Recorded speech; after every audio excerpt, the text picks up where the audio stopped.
Welcome to Lynn Cullen Live at pghcitypaper.com. Email your questions and comments to Lynn at pghcitypaper.com. Hello there, and good morning, and welcome to the last Monday in November of 2016. How you doing? Did you survive Thanksgiving with the relatives? I hope you did. I feel for all of you who had a tough row to hoe there, but it was interesting because everyone in my family that was together, we all agreed, and the subject didn't come up much because you know why? We wanted to have a good time. We didn't want it just casts a pall. We were together, and every once in a while someone would slip. I know I did once. And bring it up, and it was amazing how people just sort of would shut it down pretty quickly, and we were all in agreement. It was because when you start talking about it, you go to a dark place, and we didn't want to do that. So I had a good time. I'm hoping you had as good a time as did I. I don't know where to start. This is tough. And I don't know. We're going to have to pace ourselves. There's no way I can talk about the Trump administration for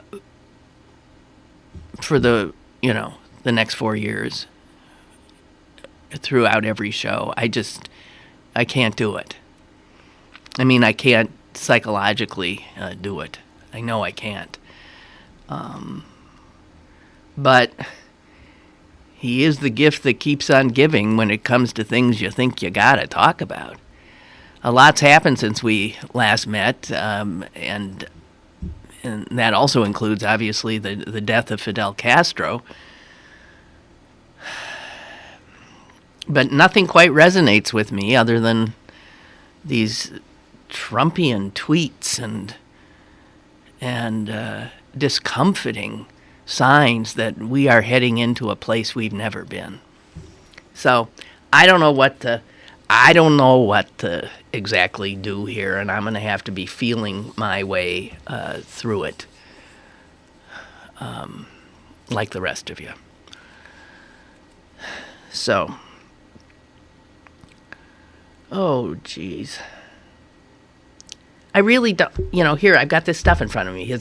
The tweet from yesterday. I guess he was on his plane flying back from his opulent place in Florida to his opulent place in New York, this man of the people. And he started his tweeting again. He's apparently going berserk that there's this recount underway in Wisconsin, and he's also going berserk, it turns out, because he cannot tolerate this growing popular vote lead that Hillary Clinton has. She's over 2 million votes in front of him now, and that makes him a loser, and that's intolerable. And so this man, who will soon be the President of the United States, sends out a tweet yesterday that is just a flat-out lie. And it shows that he is willing, even as president, to flat-out lie about things that are provable.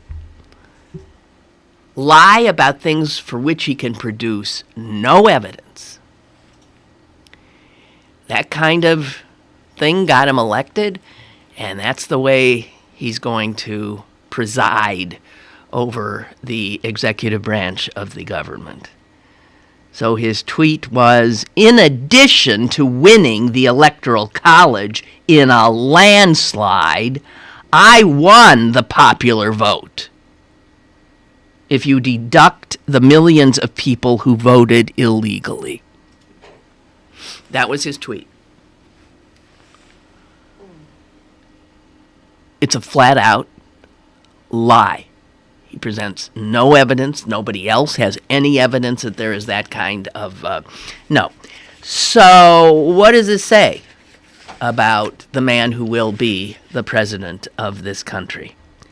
Apparently, he got the evidence he needs from one of those lunatic conspiracy theory websites, InfoWars. And they published an article. This is fake news. He gets his stuff from fake news.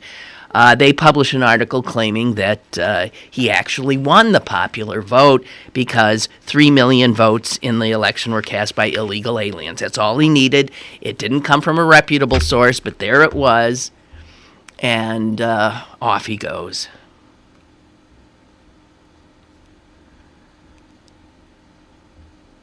So the irony is he's actually saying that he will not accept the results of the election even though he won. Because he didn't win the popular vote. I think he's insane. I do. I mean, I don't know what the exact definition of insanity is, but if it is that you cannot tolerate reality when it is not what you want it to be, then I don't know. If that ain't insane, I don't know what is. So Richard sent me something, and it was about, all this hand-wringing going on now that the Democrats, turned away from the white working class, blah, blah, blah, blah, blah. And to a certain extent, there is, I think, legitimate grounds for introspection on the part of Democrats and what the party became in terms of that, sort of mosaic of identity politics that sort of overtook every other subject. And so we're told that because we talked so much about gays and blacks and immigrants and Muslims and people of color, that the one group we never seemed to talk about at all were white people. There is truth in that. And I mean, the white people who were listening to us never heard their names, never heard themselves called, represented. There is something, I think, to be said about that. But the idea that identity politics in and of themselves are a kind of pandering and a kind of segregation, in a way, of people into definable little baskets. This is something I think needs to be discussed. However, it was identity politics that gave us Donald Trump, because his voters were overwhelmingly white, and they saw themselves as a beleaguered group. That's identity politics, the white guys. And now all this talk about how we, the ones who lost the Electoral College, that we need to understand these white folks who gave us Donald Trump as president. And you know what? I'm sorry, I'm resistant. I ain't coming around like others I see coming around. I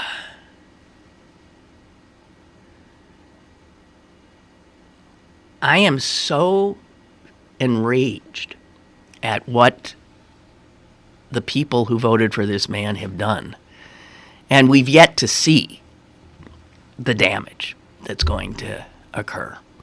I am so enraged that I am in no mood, none at all, to empathize with them.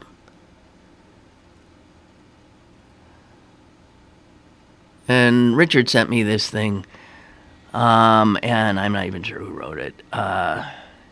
He says,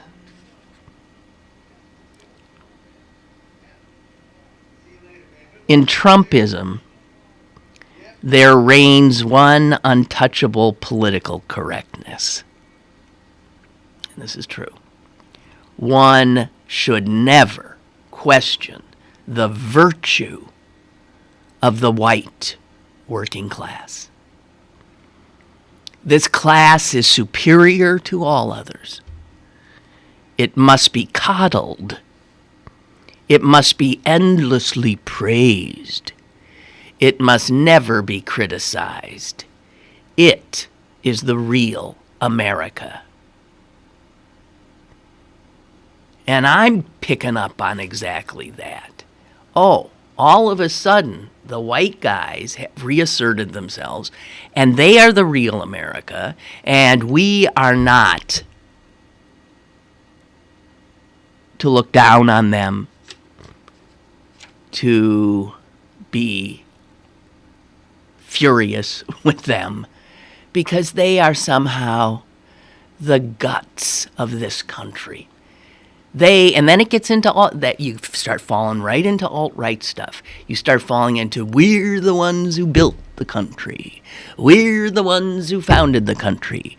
We're the ones who blah, blah, blah, blah, blah. And it starts to sound almost exactly like that Spencer fascist blabbling on at their convention in D.C. I don't think the white working class in this country deserves anything from me right now but a kick in the teeth. They have done incalculable damage to a country I love. And they haven't helped themselves one whit. Their stupidity, their petulance, their childishness is awesome. Back to what I was sent. You cannot doom America to 4 grotesque years of Trumpism and then ask for my respect? What's about to befall us all is on your hands. You alone.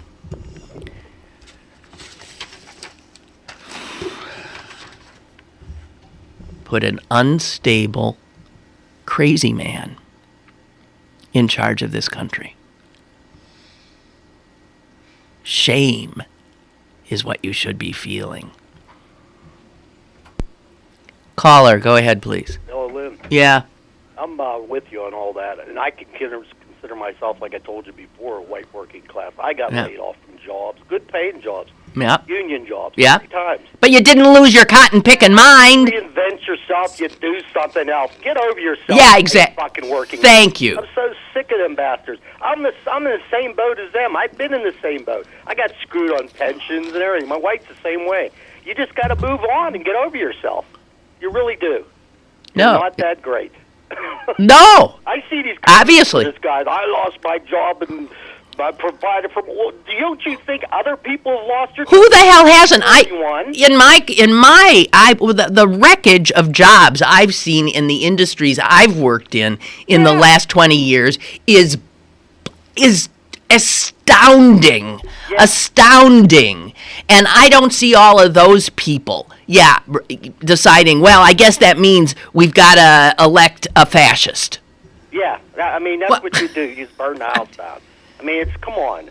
And did you see Paul Krugman's his article about they ain't never coming back, fellas. The jobs are gone. No, they're gone. They're automated jobs already. They're not going to pay you $30 an hour here in the United States to make their product. It's not going to happen. The days are gone. And not only that, there's more jobs that are going to be gone in the next 5 years. Yeah. Just looking at where automation is going.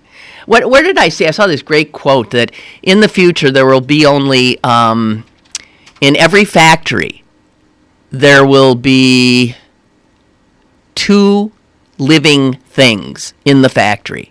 There will be a man and a dog. And the dog is there to make sure nobody messes with the robots. And the man is there to feed the dog. Yeah. I hate to tell you. Think of all those people driving all those trucks in the city and on the highways. Their jobs are going to be gone in 5-6 years. I'm willing to bet that 90% of them voted for Donald Trump. You think he's going to keep that automation from happening? No, he ain't. And this infrastructure thing, it's a big myth, too. Yeah. Because, let's think about it. They're going to hire laborers. They're not going to pay them big money. And a lot of that stuff's temporary. And they're going to get steel from overseas. The concrete they get here, to cement and that, and a lot of products, I mean, it will help some stimulation. But it takes like over $3 trillion to even get anything decent. And that's not a real good plan. You really got to spend about $20 or $30 trillion to have a good infrastructure plan, according to these economists. If you think a Republican Congress is going to do that, you're not going to spend out of your mind.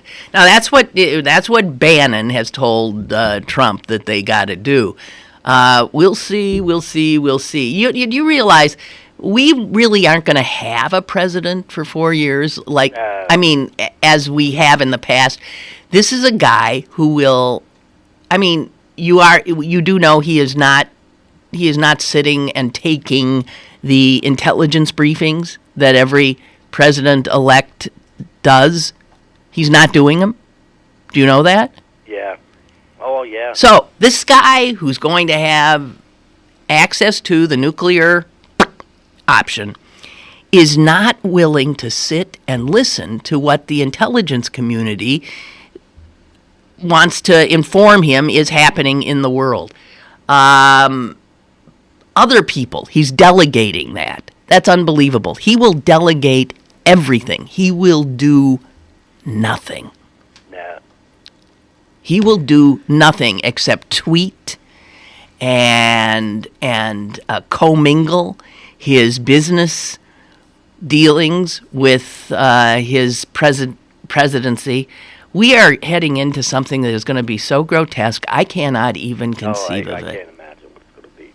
I try not to think of it. Me too. But these working class people, change is coming. And change has been already. We've gone through changes. If you don't change with the change, you'll be left behind. And they're mad because they're left behind. Well, you have to change. If you don't, you're left behind. You have to do something else, come up with something else, and get that out of your head. That you're not going to make $30 an hour with a high school diploma anymore. It's just not going to happen. And that they can't get that in their head. I even talked to guys about that. I said, it's not going to happen. I mean, it's rare to get that kind of money anymore. Most of the places, even around here, the factories, they don't pay that. You'd be lucky you make $15 an hour. That's right. So because the unions aren't there anymore. That's right. It's gone. It's gone. Hello. Move Hello. on. It's gone. Yep. Well, thank you. Okay, thank you. Bye. Bye. On that happy note. No, I think speaking of Krugman, what he says is that the white working class is irrational in that they're willing to believe Trump can bring these jobs back. They do vote over and over and over again against their own interests. Many of them, I think people have focused on Clay County, Kentucky. It's one of the poorest counties in the country. Trump got 87% of the vote there. The people in Clay County finally have health insurance because of Obamacare. They like it too. They voted 87% for Trump. So that kind of irrational behavior is... It's hard for people who are rational, kind of, a little more by nature, sort of, to comprehend. And when I say something like that, then I'm being an elitist liberal looking down my nose at these good people. All right, fine. Then that's what I am.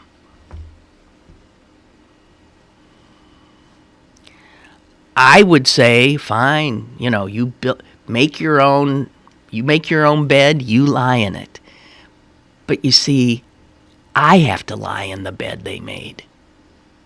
And that's why I'm so enraged at them and absolutely not inclined one whit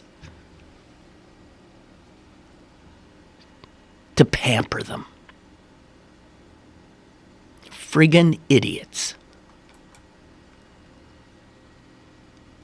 Chuck writes, I can understand candidate Trump's use of Twitter, but I don't understand his use of Twitter now. Yeah. When will he start acting presidential? Well, don't you know? Never. It's beyond him. He's incapable of it. His obsession with Twitter is an exercise in psychology, and that fact that he uses it at all bothers me more than the content of his tweets. And even more so, his naivete when it comes to fake news is something that should make us lose sleep. Is it naivete? Does he know it's... Do you know, the thing that played out yesterday on the talk shows with Kellyanne Conway, who I can barely look at.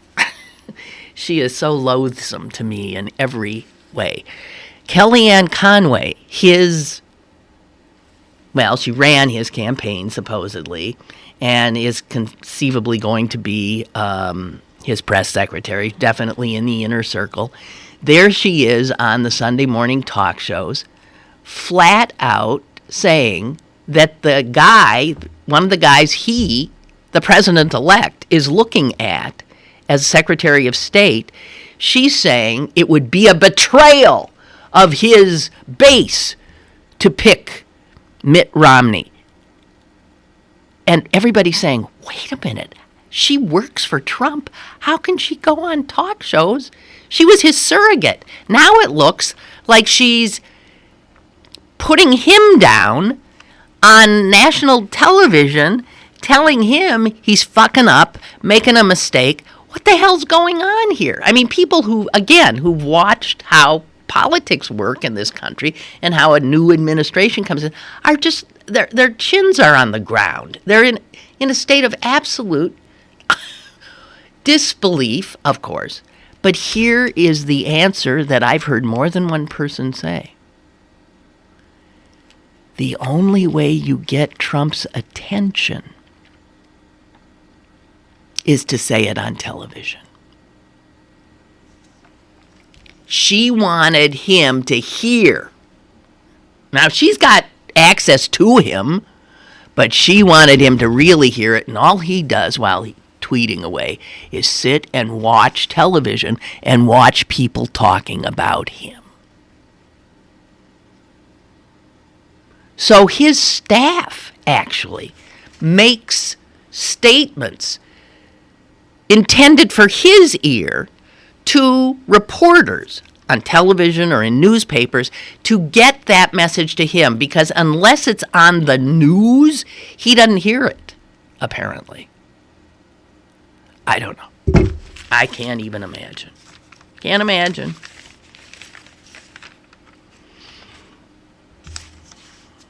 Really is something. Okay, here, something a little different and totally chilling. This was in New York Times last week sometime. I haven't had a chance to deal with it. But it has to do again with the fact that we are living in a world that is changing so rapidly that no one can, handle the reins. It's sort of a runaway autonomous car. It's runaway. Life as we know it will continue to evolve at such a pace that we'll always feel like we don't know it. We're always going to be playing catch up, and it's only going to get worse and worse and worse. So, here's a question. Have you ever, while you're spending time on Facebook, have you ever taken a free personality quiz? They float around the Facebook all the time, and if you have, you learn what is called your Ocean score. Ocean stands for openness, conscientiousness, extroversion, agreeableness, and neuroticism. These are 5 personality traits that supposedly define people so that they can be placed in certain, talk about identity politics, so they can be put in little boxes and then manipulated. The Trump campaign hired the firm that is behind what's called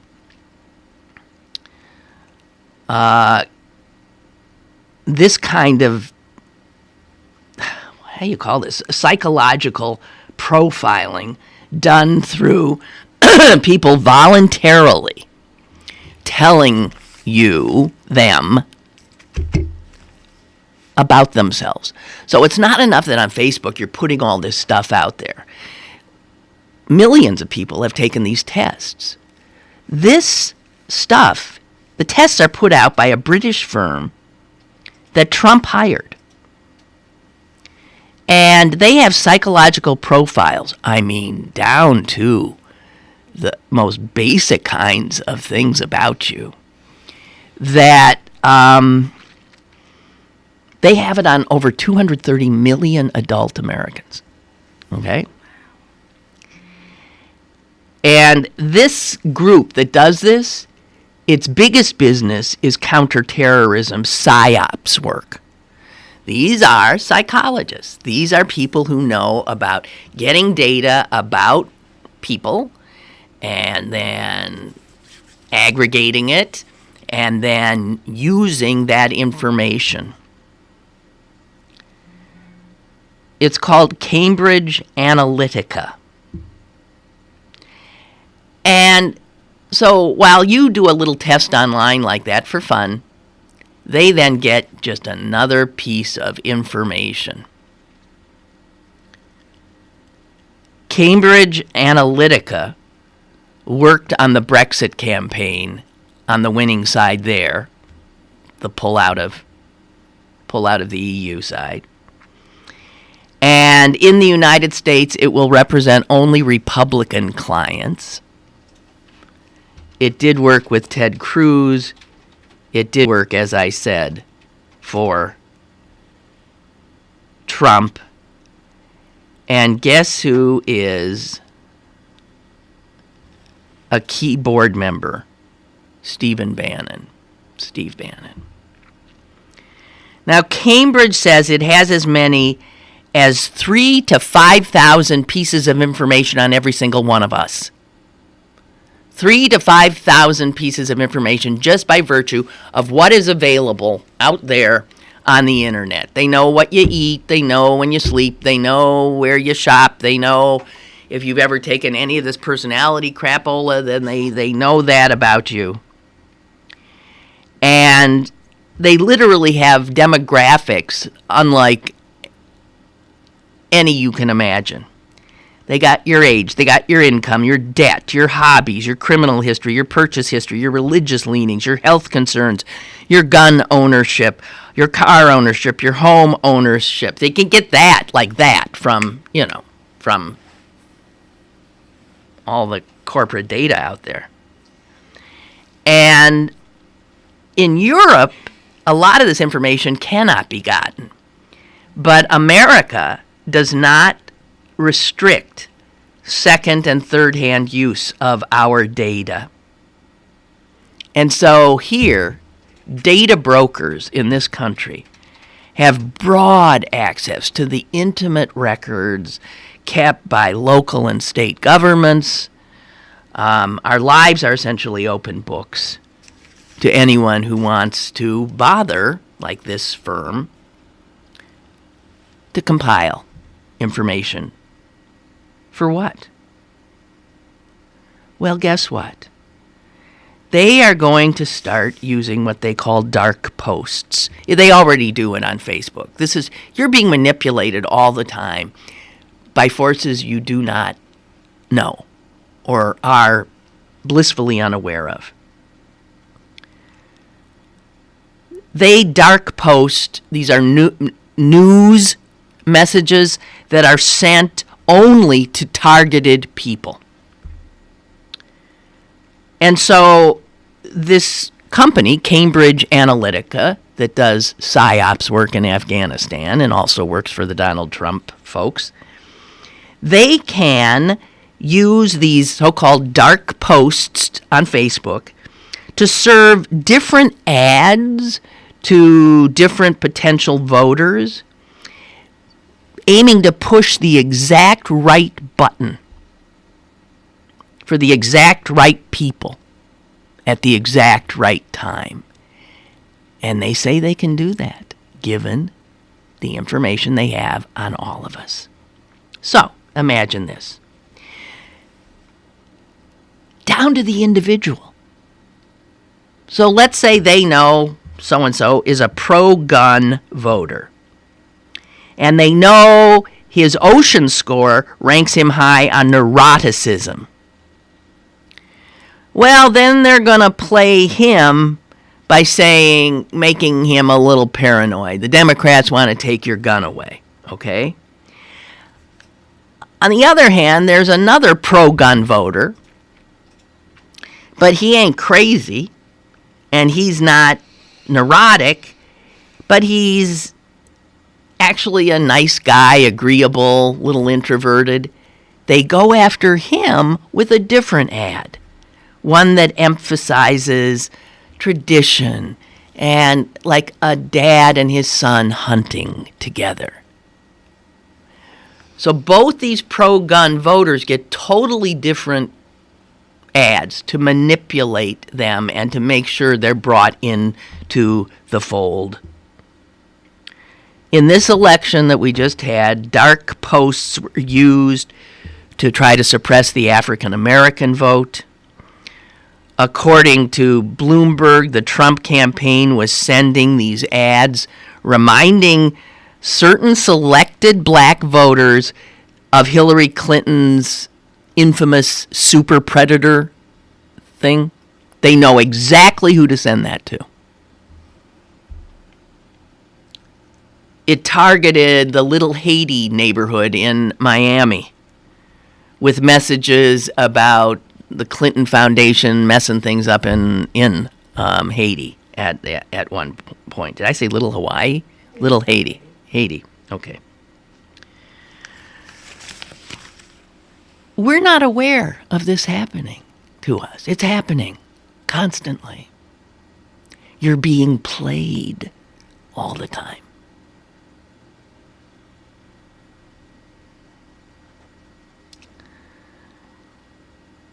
I don't know.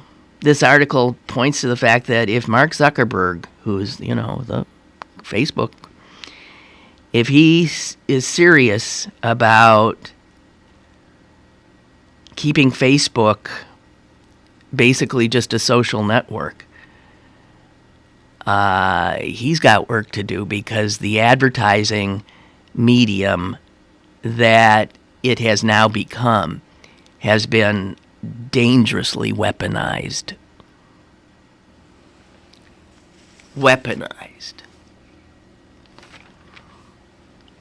Jeez.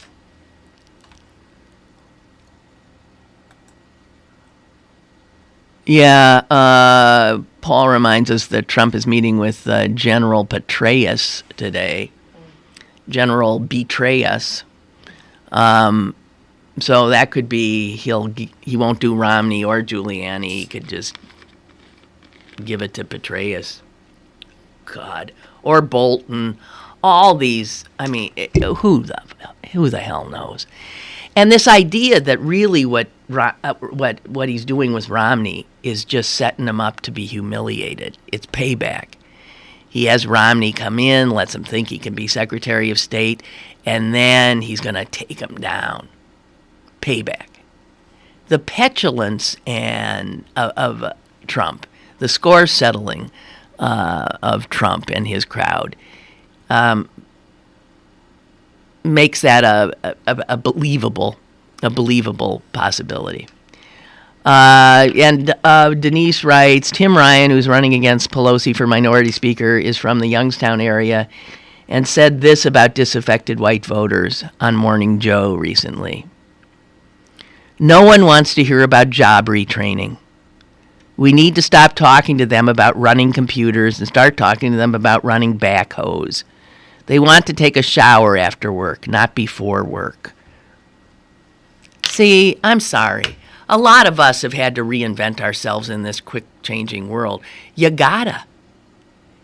Denise says, if this is the pandering, forward-thinking strategy we can expect from the Democrats, we're in big trouble. I agree.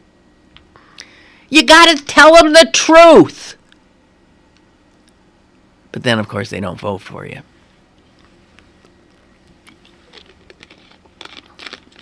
Fascinating. Really fascinating. Here's something else that's fascinating. How hypnosis works. It really is. I got some... Here's a woman in Pittsburgh. I have a letter she wrote, Dr. Stiles. She lost 100 pounds in 6 months. And she says this. He programmed my mind to always follow the advice he had given me. And he gives you advice about what to eat, what not to eat, how to exercise, and that exercise is fun. And believe it or not, this stuff all changes how you feel about this stuff. She says, I've kept the weight off for 3 years. Wow. And I know I will for the rest of my life. There's somebody who... Here's another guy, Don, West Virginia. Couldn't stop smoking. 40 years of smoking. Beginning of emphysema. 2.5 packs a day. I went to see Dr. Stiles, although I was skeptical. 1 session. That's all it took. It's been over a year. I still don't want a cigarette. He saved my life. So, this stuff works. It works for a ton of people. Hypnosis is not what you see in terms of, like sideshow stuff. You aren't going to do anything you don't want to do. In fact, you work with him as he's working with you. I don't know how to explain it any more than to say it is a fascinating experience, and there's really good odds that you will walk out after an hour alone with Dr. Stiles a changed person. It's mind-blowing, I know. But I know, because I was one of them, I know that it works. Oh, I could never be hypnotized. I don't know how many people have said that to me. Yes, you could. Yes, you could. I mean, I don't think, an easily manipulated person. I don't think I am. I can be hypnotized. Oh, yeah. Bigly. Definitely can be. Because all it's about really is just following his prompts. Breathe deeply. Breathe deeply. Go where he takes you. And where he takes you is into your own head. And he really tinkers in there. Okay, you're not going to cigarettes? Nah, you don't smoke cigarettes. Closes that door, and believe it or not, it stays closed. It's incredible. So, just telling you, and I ain't going to do it for much longer, Dr. Stiles knows what he's up to. He is a master hypnotist. Here's a phone number. I'm going to do it twice. 724-656-0454. 724-656-0454. I'll ask you. Same thing Trump asked Black Americans. What do you have to lose? In this case, it could be 100 pounds. It could be a pack of cigarettes. It could be your life. High stakes. It can work. Okie doke. Paul writes, Trump is being tyrannical, even told NBC to stop using unflattering pictures of him. Yeah. One of the reasons he was so furious, I guess, at some of the media is he doesn't like the pictures of him. They show a double chin. He's using the presidency as a personal vendetta operation. He's using the presidency as a subsidiary of Trump Inc. We've never seen the like. Never seen the like. Hey, good news, ladies and gentlemen, good news. Rudy the Rooster is happily in St. Louis, and I see pictures of him. He's in the guy who caught him. He's in his living room, for God's sakes, being cuddled by his cute little daughters who helped capture him. Rudy is in seventh heaven. The problem is Rudy won't eat chicken feed. And he's now living in a place where the hens and chickens are fed chicken feed. He won't eat it. He disdains it because he didn't eat it in the hill. He had human food. People gave him human food, and that's what Rudy likes. So that's the only adjustment difficulty apparently with Rudy, who doesn't like chicken food. Who can blame him? I wouldn't either. God, guys, I want to take a moment to do an obituary of the day, and this is someone I knew. And what a great lady. Lived a good, long life. 96 years old. Esther Lapidus. Believe me, there are people in this town who know Esther. S. Called her. Esther Lapidus. She was doing... Well, I'll tell you the story that gets told in the obit. So her dad was a immigrant Jewish tailor, and he worked here in Pittsburgh at a lot of the local theaters in town in the 30s, making and mending their curtains, a big thing in the theater, and things like that. And he would bring his little daughter, Esther, along with him to the Nixon Theater and to the vaudeville and burlesque palaces in downtown Pittsburgh. And little Esther would be backstage, and she would watch all the acts. And she got an eyeful. I mean, she just fell in love with the theater. Her daughters would tell you that she got a very liberal sex education from the chorus girls, who would discuss things with her pretty, with no holds barred. They applied their makeup and slipped the kids some money for candy. And she was just bitten by the showbiz bug early in her career. In her life. And she ended up doing what very few women did then. She became a stand-up comic. Women didn't do that. But Esther was funny. And Esther liked being on stage. So Esther did. And this was in the day when, there were places where you could perform. This was in the day when there were nightclubs, and people in Pittsburgh would go out to, the Holiday House Supper Club. Huh? Ring any bells, you old people? The Holiday House. And Esther'd be on stage there. And she'd be opening for acts like Phyllis Diller and Henny Youngman, Joan Rivers, Vic Damone, Buddy Greco, a ton of people. Esther. She was married to a great guy named Saul.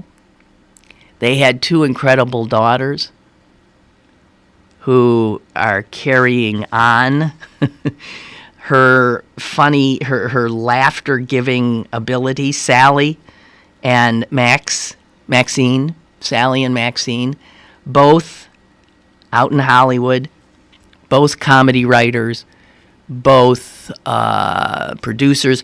I'm trying to remember. Maxine, I've talked to a number of times.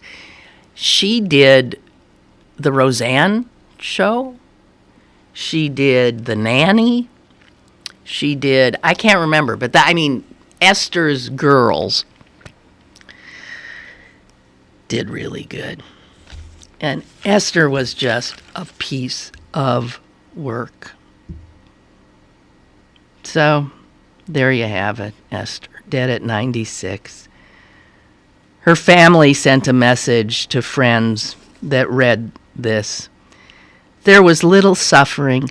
S even got a little singing in, and we led her out to her favorite music, to applause, and to a standing O, befitting of the life she lived and the joy she brought to so many through her entertaining.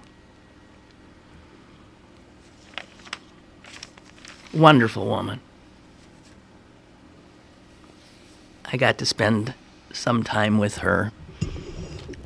There's a great story, and I'll muck it up if I try to tell it, of, I think it was Maxine, who got a job at what's now the Hazlitt Theater.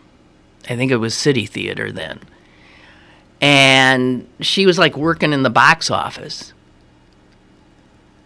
And whatever play was on, a young actress named Catherine, and I'm going to blank on it, I want to say Houghton, was in the lead.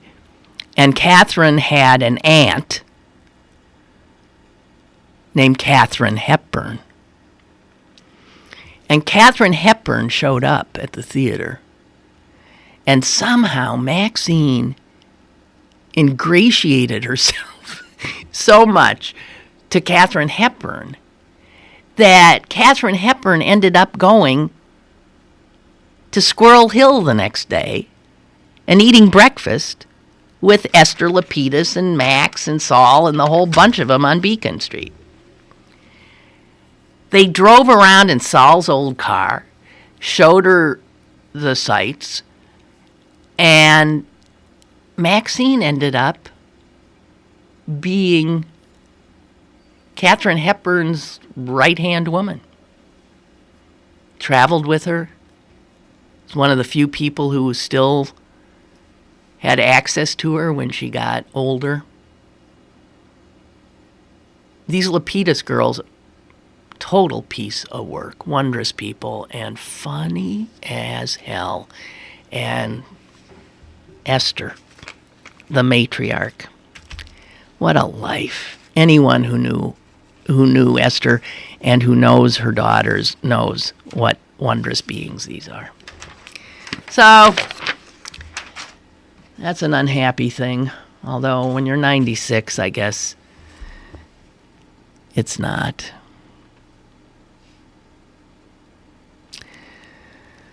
Okay, I wouldn't know Tika Tequila from I hate, huh? Her name's Tila. Tila? Fuck her. Not that I care. She's awesome. Yeah, no, she's a horrible human being. She is, no, tell me about her. She came from somewhere. And she was on, what reality show was she on? Big Brother or something? Shot at Love with Tina. Shot at Love? I can't even imagine. And she's she's a fascist. So Bob and Braddock says, Lynn, I'm curious to know if you're aware about a celebrity Trump supporter, Tila Tequila. Yeah, because I saw her picture giving a Nazi salute with 2 guys at that conference in Washington. She was one of the attendees. That's all I know about her. I don't want to know any more. Anyway, Bob is telling me that she's been suspended from her Twitter account. Yeah, for hate speech. because she posted a picture of herself at a dinner for Trump giving the Nazi salute, but she's been very out there about this fascist stuff for some time. So, if that can get you suspended from Twitter, I mean, you look at all the people on Twitter who are saying the most vile, repulsive things. They're not getting suspended. Is there any real program there? Is there any, is it clear what you can or cannot do or say? Because the disgustingness on parade on Twitter is chilling. I don't get it. I don't get much anything anymore. I really don't. And I'm not sure I even want to. I mean it. So if you fly out of Pittsburgh now and you get on, the little train that takes you from the, what do they call it, land side to the, what do they call that other part where you get the planes? Land side to the, blah, blah, blah. I think they're both called, I don't know, whatever. So if you take the train, now when you get on the train, you hear something like this. Hi, Bill Peduto, Mayor of Pittsburgh here. Just hoping you had a wonderful time in town.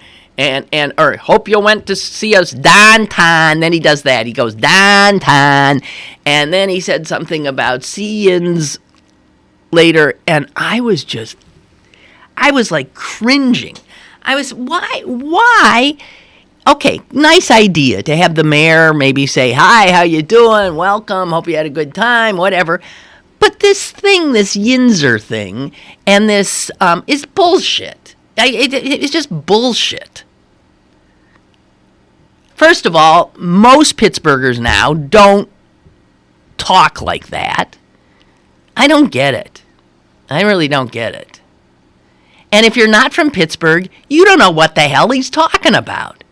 Why did that guy just say downtown in such a weird way? That's what you'd think. That's the mayor? Why did he say downtown? What's he talking about yins? I just think it was stupid. Anyway, when we flew back and I took the train again, he had a different shtick. And this one was more palatable. Nothing wrong with it. But, man, I don't know.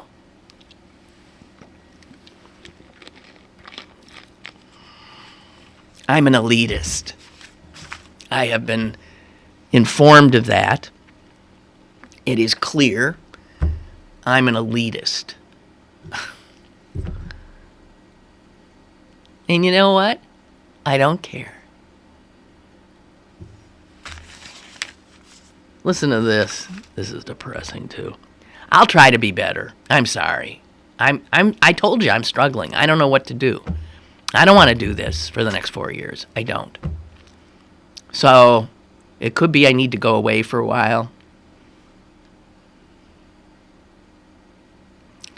It could be, I don't know. I'll check in with my doctor and see what he thinks. It's not good. I wake up in the morning. What's the first thing I do? I pick up this friggin' thing. And I immediately check what's happened. Go to Twitter. And I'm invariably greeted by some horror.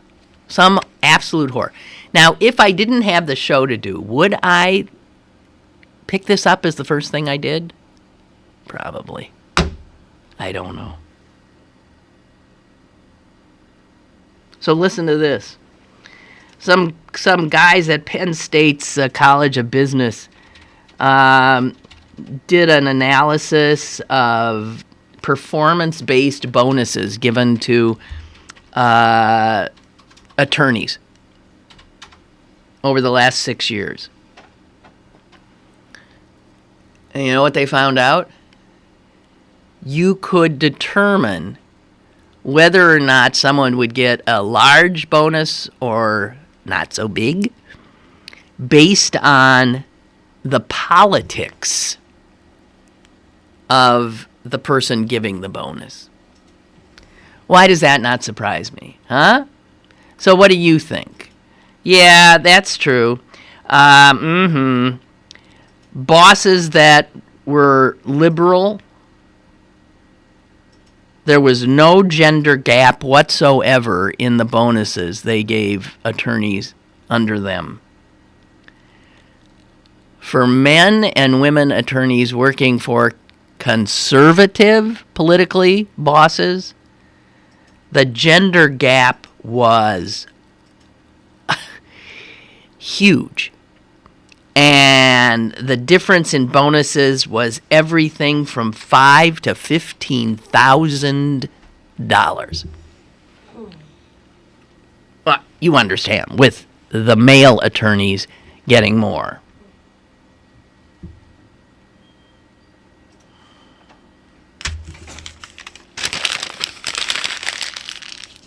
That is not surprising, I guess. No. Well, I don't know. What else we got? I'm trying to think. Did I miss anything? There's an active shooter at OSU campus. There's an active shooter at Ohio State. Lovely. You know, where did I read? I read the most horrific thing. Some guy in West Virginia just shot to death a 15-year-old black kid who was like walking by his house or something. Just shot him, killed him. And that guy, the killer, said, this of course was a wonderful working class white male. And he said something like, I'm glad I did it. That's one piece of trash that we don't have anymore.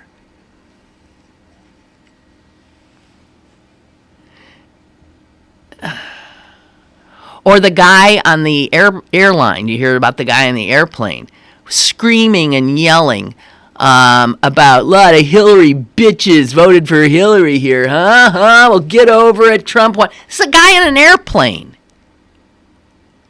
Was he thrown off? No. Can you imagine a black person standing up and starting to rant about something? Would they be thrown off? How about a Muslim?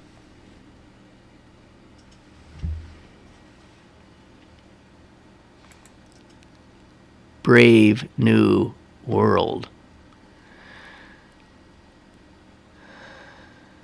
Oh, God. Active shooter on Ohio State campus. Students told to run, hide, fight.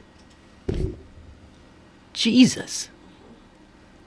Police are on the scene.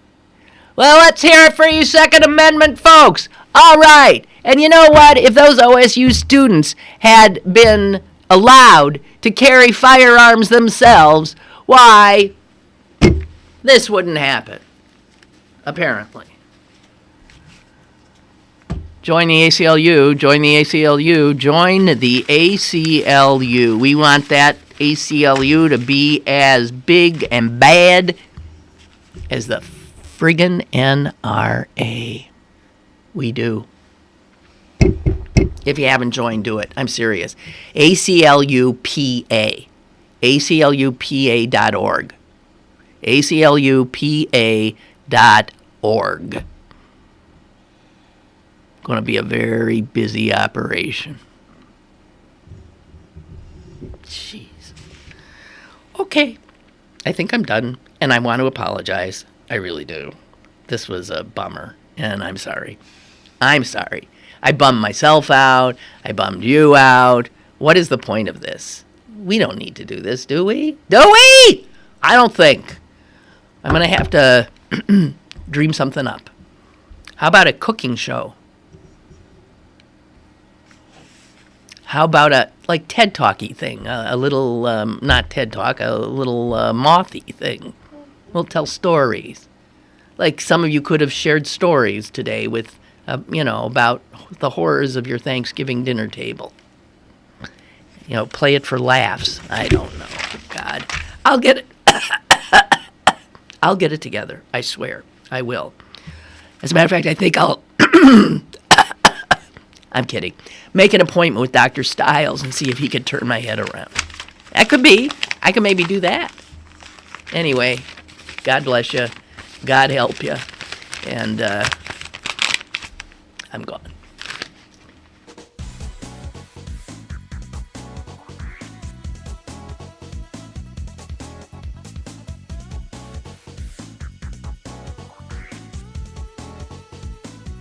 Lynn Cullen Live, Monday through Friday from 10 a.m. to 11 a.m. and archived at pghcitypaper.com. The opinions expressed on Lynn Cullen Live are those of the host and do not necessarily reflect the viewpoints of Pittsburgh City Paper, Steel City Media, and its advertisers.